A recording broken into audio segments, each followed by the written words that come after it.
안녕하세요. 선한 로열로더입니다. 자, 체코 신규 원전 내기를 수주할 가능성이 굉장히 올라오고 있습니다. 이 부분 잠시 후 확인해 보도록 하겠습니다. 자, 먼저 다우지수입니다. 다우지수는 미국의 금리 동결을 했습니다. 뭐 당연한 이치죠. 그리고 3월 금리 인하는 일축했습니다. 기존에도 말씀드렸듯이 3월은 가능성이 매우 낮다. 뭐 빨라야 5월이고 7월 정도의 가능성이 높다라고 말씀을 드렸는데 5월은 뭐 지표를 보면서 판단할 거고 7월은 될 가능성이 매우 높습니다. 정말 돌발 상황만 아니면은요. 요 정도까지 체크하시면 될 것 같아요. 그래서 다우지수 조정을 받았다라고 하는데 사실 뭐 0.8이면은 지금 32,000포인트 초반부터 올라온 거 생각하면은 지금 5,000포인트가 넘게 올라왔죠. 밀린 것도 아닙니다, 이건. 그냥 숨고르기 한번 했다 생각하시면 되고, 나스닥 정도가 이제 좀 밀렸는데 2%나 밀렸는데 성장주니까 뭐 당연한 거겠죠. 기대감을 갖고 있었는데 2% 내려왔다 정도 보시면 돼요. 그래서 다우는 원사이드하게 올라가는데 나스닥은 상승 후에 횡보, 상승 후에 기간 조정, 그리고 가격 조정, 그리고 다시 한번 가격 조정까지 예쁘게 올라가고 있다라고 계속 표현해 드리고 있어요. 차트가 나스닥이 좀 더 예쁜 겁니다. 그리고 이게 부담이 적은 거라고 했죠. 다우는 한 번 꺾이면은 얼마나 조정을 받을 것인가 불안해할 수 있는데 나스닥은 좀 편안하다 생각하시면 될 것 같습니다. 자, 코스피가 오늘은 좋은 모습을 보였습니다. 최근에 좀 어려운 모습을 보였는데 2월 시작되자마자 외국인이 코스피 1조 원 담았어요. 그리고 코스닥 1,300억, 그리고 선물 6,700계약, 그리고 계속 말씀드렸던 콜옵션으로 위를 막고 있습니다. 말씀드렸는데 34억 정도 매수. 나쁘지 않습니다. 주식 선물도 계속 담고 있고. 그렇다라고 하는 거는 이게 무슨 뜻이냐. 외국인들은 올라가는 걸 원하는데 지금 위에 막고 있다가 이 부분을 조금 해소하고 있다라는 거예요. 그래서 2,500 중반 정도까지는 이제 다음 주에 말씀을 드렸었는데 사실 아직까지는 좀 막혀 있긴 합니다. 이 부분을 콜옵션 매수를 더해서 열어줘야 된다라는 거. 요 정도까지만 체크하시면 될 것 같아요. 그래서 코스피 지금 수급이 굉장히 좋아졌다 보시면 되고, 코스닥은 이제 기관에서 계속 때리고 있죠. 연속적으로 때리고 있고 한데 그나마 다행인 거는 이 700곳이 어제 말씀드렸듯이 한번 흔들고 아래 꼬리 다는 모양 만들고 있죠. 긍정적인 모습입니다. 그러니까 코스닥 같은 경우는 조금 이제 반등 타이밍이 다가왔다 보시면 될 것 같아요. 빠르면 내리고 다음 주 정도에는 반등 가능성이 있다. 대신 이제 다음 주 이후에 그 설 연휴가 있다 보니까 그 연휴에 대한 부담 정도는 여러분들이 갖고 가시면 될 것 같습니다. 그래서 단기적으로 좀 올라온다라고 하면은 좀 정리하면서 본다. 계속 똑같이 말씀드리고 있으니까 체크하시고요. 하이닉스 13만 원 부근이면은 좋습니다 말씀드렸는데 다 내려왔죠. 그러면은 여기서부터 또 살살 모아갈 수 있는 이런 구간이 왔다 보시면 될 것 같고요. 자, 삼성전자 같은 경우도 마찬가지. 지금 인텔 AMD가 이제 1분기 예상 실적을 좀 낮게 잡았죠. 예상치 시장 예상치보다. 그러다 보니까 반도체 좀 쉬어가는데 요 구간이 오히려 한번 숨고르기 할 수 있는 구간이라고 보시면 돼요. 1월에 뭐 AI 관련주 그리고 12월까지 해가지고 계속 HBM하고 뭐 CXL하고 계속 순환매 나왔었죠. 그러기다 이제 CS 모멘텀까지 받아서 올라왔었는데 삼성전자가 실적 실망스럽게 나왔고 미국도 저 정도로 나온다라고 하면은 숨고르기 하면서 제가 급등이 아니라고 했어요. 천천히 추세를 만들면서 올라가는 게 대형주의 기본이라고 했는데 이 정도 흐름 보시면 될 것 같아요. 그리고 자, 어제 어보브 반도체 말씀드렸었는데 어보브 반도체가 2만 원 아래 이렇게 내려와서 18,000원 아래 정도 전후 이렇게 오면은 감사한 구간이다 말씀드렸는데 2만 원 쪽에 살짝 붙여놓기는 했어요. 못 넘어가면 그냥 여기서 깔끔하게 오늘 뭐 짧게 정리하셔도 되고 2만 원을 넘어간다라고 하면 2만 원 유지될 때까지는 그냥 보유하시면 되겠죠. 이렇게 간단하게 보시면 됩니다. 자, 기업 밸류 계속 나오는 게 이 기업 밸류 프로그램 2월 구체적 방안을 발표한다. 어제도 말씀드렸습니다. LG가 지금 9만 원대 탈환을 노려보고 있다라는 거 잘 체크해 보시면 될 것 같고요. 계속 강조해 드렸죠. 그리고 GS 같은 경우도 최근에 좀 어려웠었는데 지금 5만 원 구간을 건드려주고 있다라는 거 굉장합니다. 48,000원 유지하면 그냥 들고 간다 생각하시면 될 것 같고요.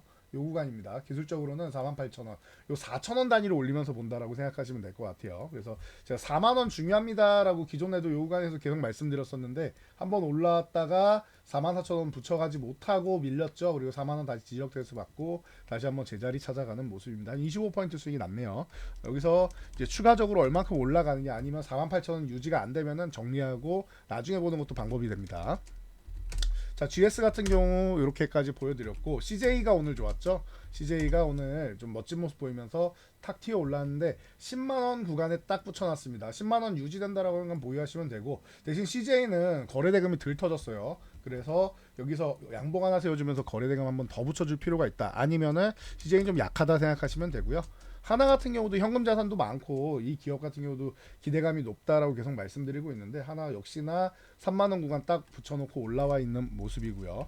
삼성물산은 좀 무겁다라고 계속 말씀드렸습니다. 건설 분야나 이런 부분이. 그런데 그럼에도 불구하고 최근에 이제 지분이나 뭐 이런 뭐 승계 문제나 이런 부분도 어느 정도 좀 처리가 되면서 뭐 어느 정도는 이제 올라와주고 있는 모습입니다. 그래서 삼성물산까지도 이런 무거운 종목도 움직인다라고 하면은 우리가 좀 작은 종목도 좀 궁금하시겠죠. 그래서 FNF라든가 이런 종목은 이제 그동안 수혜를 크게 못 받고 있었는데, 관심을 못 받고 있다 오늘 거래대금 터지면서 한 번에 상한가, 이게 순환매가 돈다라고 말씀드렸죠. 큰 종목들에서 작은 종목으로 옮겨가는 과정이라고 생각하시면 돼요. 그래서 작은 종목은 일부 자금만 들어와도 이렇게 거래대금 터지면서 상한가 들어간다라는 거.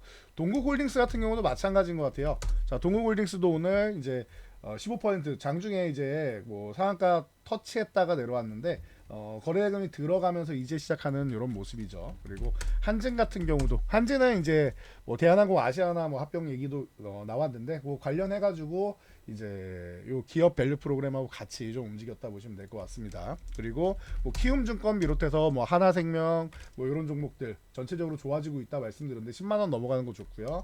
그리고 하나생명 뭐 하나씩만 볼게요. 생보사에서는 하나생명이 좀 예쁘게 잘 움직여주고 있고, 그리고 흥국화재 이 그 손보사 쪽에서는 이제 순환매가 돌고 있다 말씀을 드렸는데, DB나 뭐 현대해상 쪽이 좋다가 이제 작은 종목으로 수급이 도니까 이것도 역시 급등이 나오죠. 이런 식으로 한 바퀴 돌고 나면은 어떻게 된다? 조정을 살짝 받고 또 움직인다 말씀드렸어요. 은행 쪽에서는 제주은행 계속 말씀드리고 있는데, 제주은행이 어제 상한가 이후에 오늘도 준상한가까지 갔다가 쪼르륵 밀려 내려왔습니다. 굉장한 모습입니다. 이렇게 보시면 되고, 이 뒤에 뭐 푸른저축은행이나 이런 쪽이 있는데 뭐 참고 정도 하시면 될 것 같아요. 이제는 윗꼬리 달고 이렇게 밀리면 한 템포 쉬었다 가는 구간이다 생각하시면 되고, 현대백화점이나 이런 유통업종은 이제 주말 이제 의무 휴무제까지도 없어지는 이런 모멘텀이 있죠. 그래서 현대백화점이니 하나 갤러리아니 이런 쪽 전체적으로 움직이고 있고, 이마트 같은 경우도 같이 뭐 주말에 의무 휴무제가 없어진다라고 하면 당연히 좋아지겠죠. 이렇게 보시면 될 것 같고요. 그리고 화학주 같은 경우가 최근에 좀 움직이고 있는데, 롯데케미칼 뭐 가장 대표적인 종목이죠. 롯데케미칼 바닥권에서 이제 쓱 탈출하는 모습 보이고 있고, 이 종목은 이제 16만 원 넘어가는 게 중요한데 아직도 많이 남았어요. 그래가지고 뭐 아직도 뭐 계속 이제 바닥권이다 생각하시면 될 것 같고, 대한유화, 제가 롯데케미칼보다는 좀 더 좋아하는 종목이긴 한데 대한유화가 이제 힘이 별로 없습니다. 이 종목도 14만 원 위쪽을 탈환해야지 좋아지는데 14만 원 회복되는지 이 부분 잘 보시고요.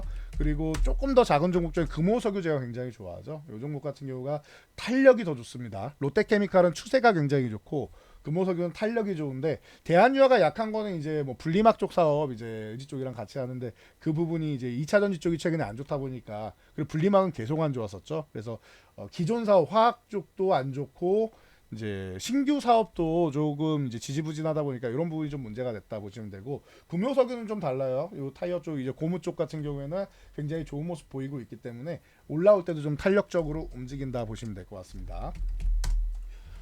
자, 그리고 어제도 말씀드렸는데 현대차랑 기아랑 시총 싸움 하는 게 아주 재미가 있습니다. 지금 20만 원 탈환하면서 현대차가 6% 올라오고 거의 7% 가까이 올라왔죠. 6% 이상 올라오면서 21만 원 쪽 딱 붙여놨는데, 이거 21만 원 아래는 그냥 공짜라고 제가 항상 말씀드리죠. 이게 10만 원대까지 내려가는 게 말이 안 돼요, 제가 볼 때는. 그래서 계속 누누이 설명을 드렸었는데 19만 원 아래서 여러분 계속 이거 무혈입성입니다 말씀드렸는데, 결국은 제자리 찾기 조금씩 시작하고 있다 보시면 되고요. 어제 기아가 시가총액을 제치면서 이제 10만 원 넘어갔었는데 오늘 추가 상승까지 나왔죠. 거래대금 좋습니다. 그러면은 10만 원은 이제 유지되는 구간이라고 보시면 돼요. 이거 만약에 10만 원 아래로 내려간다, 감사합니다 하고 저한테 이렇게 싼 기회를 다시 한번 주시네요라고 생각하시면 됩니다. 그래서 이렇게 기아까지 보시고, 그리고 제가 계속 말씀드린 게 이 자동차 부품주들 너무나도 바닥권에 있다, 올라간 거 상승폭 다 내줬다 말씀드렸는데, 올라오는 게 당연하죠. 8,500원 아래에 너무나도 싼 구간, 무혈입성 구간이고 만원 넘어가야지 추세가 시작이, 아직 시작도 안 했습니다. 만원 넘어가면서부터 시작이다 보시면 되고, 자, 화신 같은 경우도 마찬가지. 여러분 이거 잘 생각하셔야 돼요. 그 조지아 공장이 원래 2025년이었는데 이거를 IRA법도 있고 여러 가지 측면에서 이제 올해로 당겼죠. 그러면은 부품주들도 같이 좋아진다라고 생각하시면 돼요. 지금 미국에서 보조금을 안 주니까 현기차에서 이제 전기차 판매량이 확 줄었는데 이 부분이 해소가 된다라는 말이에요. 미국에서 생산하면은 얘네도 더 이상 말을 못 합니다. 거기다가 조지아주나 이런 쪽에서 적극적으로 이제 IRA에 대해서 항의하고 했었죠. 우리 쪽에서 생산을 하게 되면 해줘야 된다. 조지아에 이만큼의 일자리를 제공하는 기업이다라고 계속 이제 어필을 하니까 이 조지아 공장이 이제 가동이 된다라고 하면은 전체적으로 다 좋아진다 생각하시면 되고요. 화신도 13,000원 넘어가야지만 뭐 그때 추세 만드는 거니까 아직도 바닥권이다. 거래대금 터졌으니까 계속 보시는 거예요, 이런 거. SL도 마찬가지고요.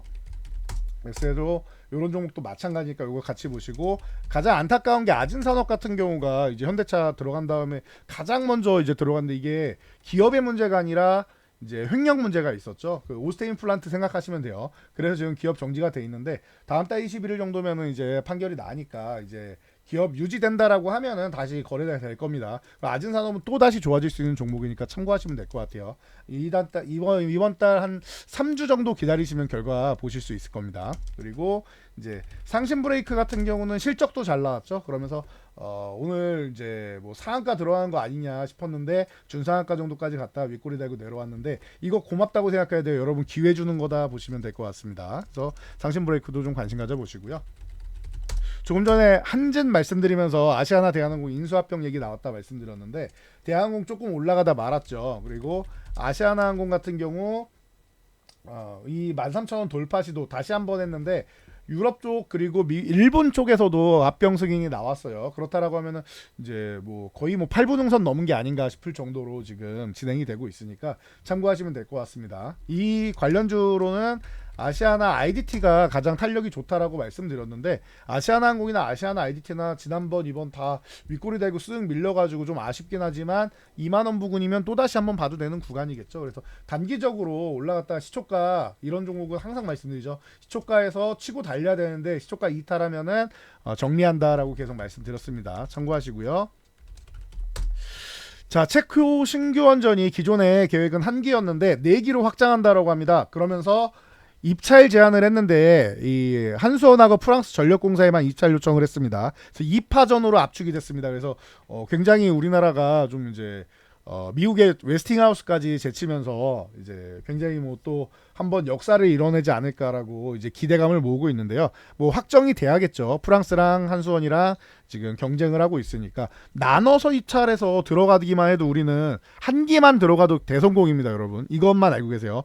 한 곳에 다 준다라고 하면은 뭐 제일 좋겠지만 우리가 4개를 다 갖고 오면 좋겠지만 뭐 반반이라던가 뭐 아니면 최소한 한 기라도 들어가면 우리는 굉장히 좋은 겁니다. 이렇게 해서 이제 영역을 늘려가는 거다 생각하시면 되고요. 웬만하면 근데 4개 한 번에 주지 않을까 싶어요. 그래서 참고하시고, 그렇게 되면 두산에너빌리티가 좀 살아날 수 있는 모습 보일 거고요. 그리고 한정기술 같은 경우가 이제 설계 쪽을 우리가 같이 담당한다라고 하면은 이쪽이 좀 얘기가 나올 수 있고, 그리고 이제 뭐 우진이라던가 뭐 항상 말씀드렸던 종목들 있죠. 우진 뭐 그리고 뭐 우진엔텍 같은 경우가 오늘 이렇게 뭐 움직였는데 신규 상장주라서 수급이 좀 들어온 것도 있고요.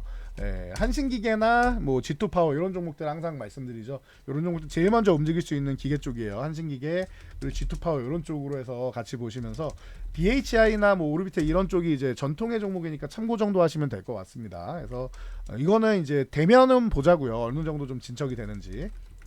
그리고 비트컴퓨터를 비롯해서 이 비대면 진로 제한법 작년부터 정부가 진심이다라고 말씀드렸는데 이 법을 개정하는 것을 추진한다라고 최근에 계속 얘기 나오죠. 그래서 비트컴퓨터 9,500원간 건드렸는데 뭐 간단하다라고 했어요. 이거 500원 단위로 설정해 놓고 넘어갔을 때 유지되면 보유, 유지 안 되고 밀리면은 정리. 그래서 오늘 어때요? 9,500원 돌파해서 9,550원 갔는데 9,500원 유지 안 되면 한 차례 정리하는 개념입니다. 제가 CES가 시작되면은 매년 1월마다 있는 건데 이게 올해 결정되고 나서 얼만큼 올라가느냐에 따라 달라지겠지만 매년 이 원격 진로 같은 경우는 기대감 가지고 올라갔다가 항상 이렇게 연말에 이렇게 바닥권에 있는 경우가 많은데 CES가 되면은 움직일 거다 생각하는데 항상 작년에도 핵심 섹터 중 하나였어요. 근데 못 움직였죠. 그리고 나서 CES 끝나고 나서 후발주로 1월 하순 정도에서 2월 정도에 보통 움직입니다, 이게. 그래서 제가 이번에도 강조를 해드렸었는데 결국에는 1월 하순에 움직이는 게 정상이죠. 중순 넘어가야 보통 움직여요. 이게 후발주라서. 근데 비트컴퓨터 움직였고 시작은 인성정보였었죠. 인성정보가 상한가 들어가면서 뭐 시작된 이제 이런 원격 진료의 뭐 이런 이제 멋진 수급이었는데 인성정보가 만약에 오늘 이렇게 내려온다라고 하면 신흥 구간에서 다시 한번 볼 수 있겠죠. 유비케어 같은 경우도 마찬가지고요. 인피니트 헬스케어 같은 경우는 이 네 종목이 가장 전통적인 종목인데 좀 약해요 전체적으로. 그래서 뭐 간혹 가다가 한번 올라가고 이 보통 비트컴퓨터 인성정보 유비케어 이게 시대마다 이제 시기마다 대장이 셋이 바뀌어가면서 움직입니다. 그러니까 요거 참고하시면 되고요. 케어랩스라던가 라이프 시멘틱스 같은 게 이제 최근에 좀 부각되는 종목이다 말씀드렸는데 케어랩스가 오늘 수급이 들어왔으니까 요거 참고해 보시면 될 것 같아요. 그리고 라이프 시멘틱스 같은 경우는 기존에 수급이 안 들어와서 수급 들어오고 보면 좋습니다 말씀드렸는데 아직도 안 들어왔네요. 참고하시고 후발주로 이 비대면 진료 쪽에서 돌 때 마지막에 보통 도는 것 중 하나가 메디아나 같은 경우가 있다. 원격 진료하면은 환자 감시가 중요한데 환자 감시 장치 쪽으로 메디아나가 항상 국책 사업이나 이런 거 선정된다라고 계속 말씀드렸죠. 작년 연말에 한번 치고 올라갔었기 때문에 11월 하순에 올라간 이 영향 때문에 지금 쓱 밀려 있는데 오히려 6,000원 쪽으로 붙어준다라고 하면은 오히려 좋은 겁니다. 감사합니다 하고 이것도 한번 모아갈 수 있는 그런 구간이 아닌가 싶습니다. 그래서 이렇게 계속 말씀드리지만 연초에 제일 뭐 편안한 거는 CES 관련 주만 이것만 계속 보라는 게 아니라 여기서 어떤 섹터가 화두됐는지를 보는 거다 이렇게 보시면 말씀드렸고 그리고 JP모건 헬스케어 컨퍼런스 특히 금리 인하가 되는 시즌 그리고 유동성이 공급되는 시즌이면은 바이오 쪽은 꼭 봐야 된다라고 항상 말씀드리죠. 그래서 올해 중순 정도부터 해가지고는 요 JP모건 헬스 컨퍼런스 관련된 쪽 그러면은 아스코 시즌부터 한번 보시면 되겠죠. 봄에 아스코 열리니까 그래서 아스코 시즌부터 보시고 그리고 세 번째 정부 그리고 기업에서 나오는 이 정책주들을 보는 게 중요하다라고 말씀드렸어요. 기업이 올해 어떻게 우리가 전략을 펴겠다, 정부가 어떤 정책을 밀겠다라는 게 연초에 다 나오니까 이 부분을 보는 게 중요하다라고 계속 말씀을 드렸어요. 거기에 조금 더 확장하면은 이제 중국의 전인대, 그러니까 양회를 보면 되죠. 정협하고 전인대를 보면 되는데 이렇게까지 해서 정부 정책, 기업 정책을 여러분들 체크하신다라고 하면은 이 기업 정책이라는 게 IT 기업은 다 CES에서 나오는 거 아닙니까? 바이오 제약 바이오 같은 경우는 JP모건 컨퍼런스에서 나오는 거고. 그래서 제가 3대 IT 행사 중에서 2월에 시작하는 모바일 월드 콩그레스 같은 경우 제가 크게 신경을 안 쓰죠. 저것도 트렌드는 맞는데 시작은 CES에 있는 걸 보는 게 더 정확하다라고 항상 말씀드리니까 이 정도까지만 여러분들 핵심으로 잘 체크해서 이제 보시면은 좋을 것 같습니다. 올해 청룡회에 이 용이 승천하듯이 여러분들 계좌 승천하는 거 충분히 가능할 것 같아요. 작년에 생각보다 전체 시장이 조금 찌글찌글하면서 실망스러웠는데 이 부분은 올해 보상받는 구간이라고 생각하시면 됩니다. 자, 저는 여기까지 말씀드리고 물러가도록 하겠습니다. 영상이 도움되셨다면 여러분들 주변 분들께도 저희 채널 추천 한번 부탁드리고요. 영상 잘 참고해서 모두 안전 투자하시기 바랍니다.